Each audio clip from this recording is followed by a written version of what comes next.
Hello students, and welcome to Module 3 of Business Communications. In this module we'll be going over interpersonal and group communication, and then I'll go over your check-ins, discussions, and assignments. So interpersonal and group communication.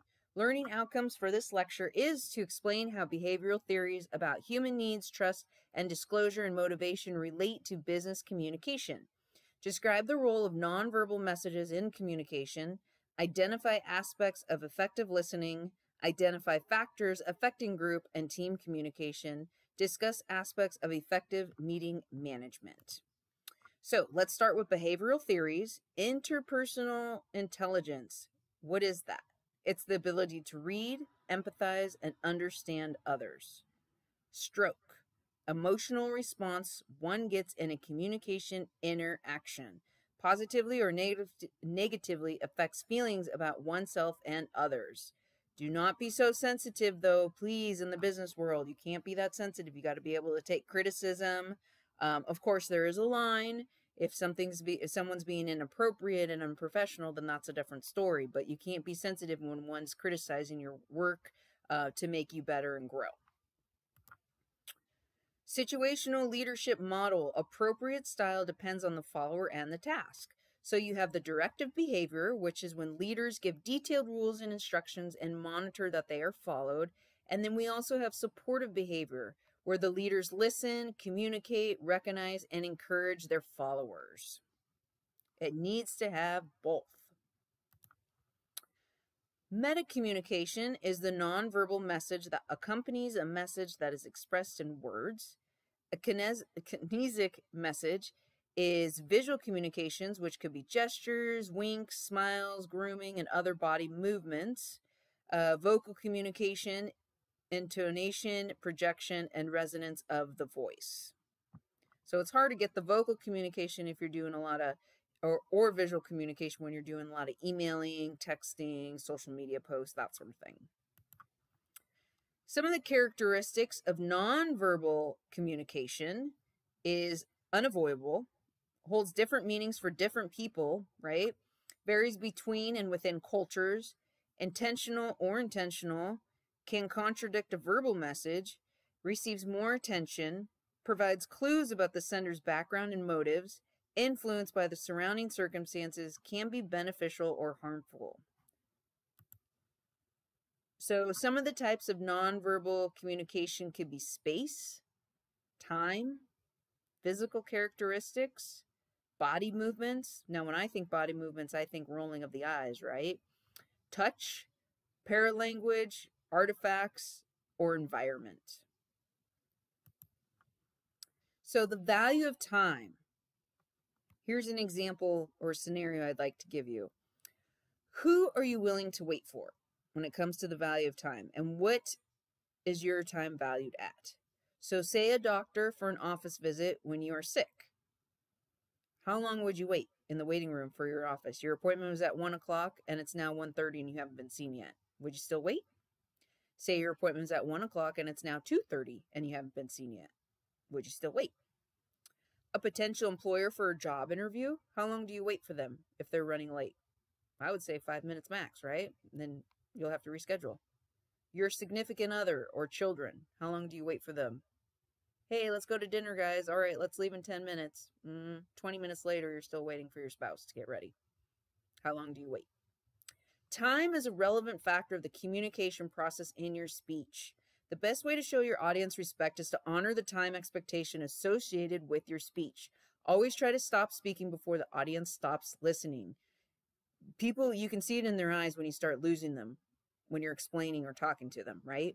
So be aware of the non-verbal communication. How long should it take to respond to a customer's request for assistance or information? 6 hours? 24 hours? 48 hours?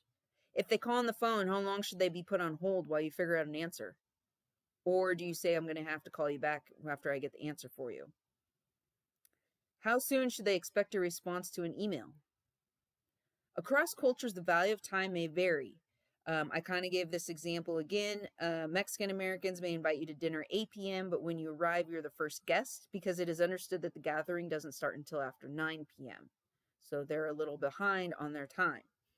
France, however, an 8 a.m. party invitation will be understood to indicate you should arrive around 8:30, but in Sweden, 8 p.m. means 8 p.m., and latecomers may not be welcome. So cultural differences. Listening as a communication skill. Listening is just as important as speaking. So the purpose of listening is for social interactions, to receive information, to solve problems, and to share feelings.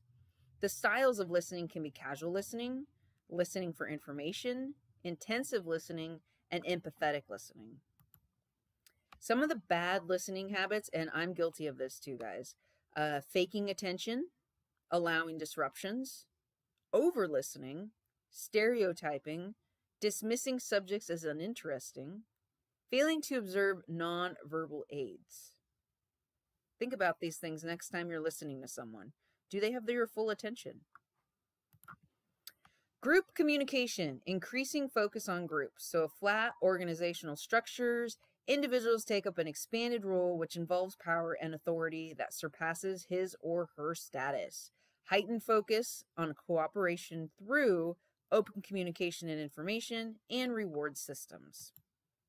Some of the characteristics of effective groups, again, teams, groups, we're talking work, business, common goals, role perception, longevity, size, status, group norms, and leadership.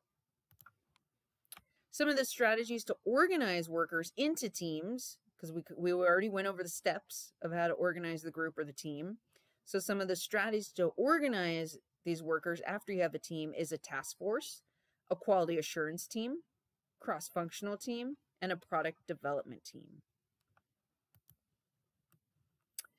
Now we're kind of moving on to meetings. There are all sorts of different types of meetings now. Face-to-face pros and cons of face-to-face meetings. I do both. I mainly do Zoom meetings, but I do face-to-face meetings as well. So some of the advantages of face-to-face meetings is it provides rich nonverbal cues, right? Preferred when dealing with sensitive issues. Beneficial when participants do not know one another. Used when participants are at the same place at the same time. And it establishes a group rapport. Some of the disadvantages of face-to-face meetings pose logistical issues of schedules and distance, so having to drive, leaving earlier, maybe dominated by aggressively vocal and high-status members, may take longer than needed. So you're thinking, if we do a Zoom meeting, it might take 30 minutes. If you're meeting in person, getting coffee, having lunch, happy hour, then it's going to take an hour, 2 hours, right? Also, one of the disadvantages, maybe this is a disadvantage for some of you, maybe it's not, but you have to dress up. You have to comb your hair, brush your teeth, look presentable. Girls, females, ladies might want to put on makeup. I don't know. So those things of being more presentable and professional as well. Electronic pros and cons for meetings. Some of the advantages are to facilitate geographically dispersed groups, so you can have people from all over the United States, all over the country, over different countries, all over the county. You can meet easily via Zoom, Skype, Microsoft Groups. Speed up follow-up activities through electronically recording decisions and action items. Everything can be recorded and reviewed later. Disadvantages: fail to replace face-to-face contact, make consensus harder to reach, dependent upon keyboarding skills of all the participants, plus internet usage, right? How many times have we gotten kicked out of Zoom, or your internet goes slow, or it freezes? So all those sorts of different types of issues can arise. So some tips for effective meetings is to limit meeting length and frequency. Always use a calendar such as Google Calendar. Put a start time and an end time. There's no reason that you have to have a 2-hour meeting if it's only going to take 30 minutes. Put a 30-minute block and that's it. Make satisfactory arrangements. Distribute the agenda in advance, so make sure everyone knows what's going to be discussed in the meeting. Encourage participation. Maintain order. So make sure you stay on task and you're not going on these tangents. You're not talking about what everyone did over the weekend. Manage conflict. Seek consensus. Prepare thorough minutes, so taking notes and minutes. Send out a recap and action items with due dates after the meeting. If you are not having action items with due dates, then the meeting was pointless. You're not going to get anything done. You need to send out a recap with action items with due dates after the meeting so everyone knows what they are responsible for. Very important. And this will keep your meeting shorter, more organized, and more efficient moving forward. Okay, Module 3 assignments are your Check-in 2, which is on Study Buddy, Discussion 3, and your first quiz, which is on interpersonal and group communication. Email me if you have any questions, and good luck to all you taking the quiz.